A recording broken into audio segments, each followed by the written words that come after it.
gudoomiyaha baarlamaanka dowladda ku-meel gaarka ee Soomaaliya Shariif Xasan Sheekh Aadan ayaa maanta hoolka shirarka Rugsan Square ee magaalada Garowe kulan kula qaatay waxgaradka duqeyda iyo ganacsatada beelaha Digli iyo Mirifle ee deegaanada Puntland.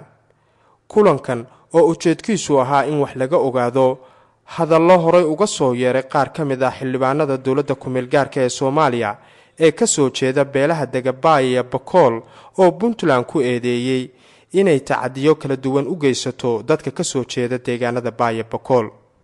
gudoomiyaha baarlamaanka Shariif Xasan oo shirka ka hadlay ayaa sheegay in markay la kulmeen dadka barakacayaasha ah ee Baay Bakool ka soo jeeda aysan u sheegin wax dhibaato ah oo ay qabaan marka laga reebo baaritaano ay ku sameeyaan ciidamada ammaanka ee Puntland.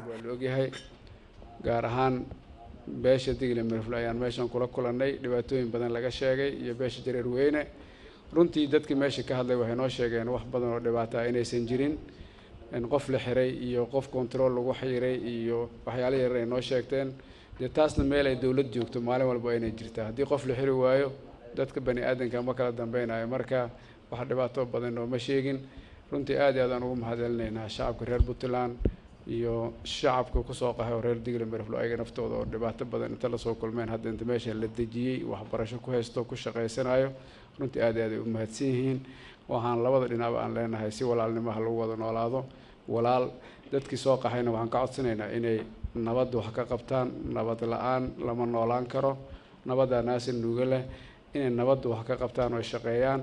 nin dhibaato wato walaalkooda ma saaxiibkooda ma ay ka dheeraadaan dawladda u sheegaan haddii ay ku dareemaan inuu dhibaato wado. runtii ayaga laga raba inay gacan weyn ka geystaan. Shariif Xasan ayaa shirka waxaa ku weheliyay xildhibaano ka tirsan baarlamaanka Soomaaliya kuwaasoo ka soo jeeda beelaha Digli iyo Mirifle oo horay uga hadlay mowduucan maanta la beeniyay. sidoo kalena horay waxaa u beeniyay dadka degan deegaanada Puntland oo ka soo jeeda beelaha Digli iyo Mirifle.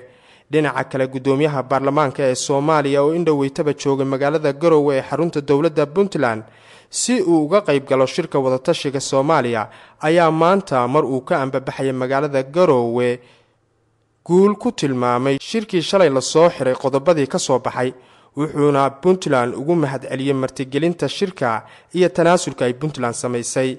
Cabdiladiif Cabdiraxmaan Warsame, TV-ga caalamiga Universal, magaalada Garowe.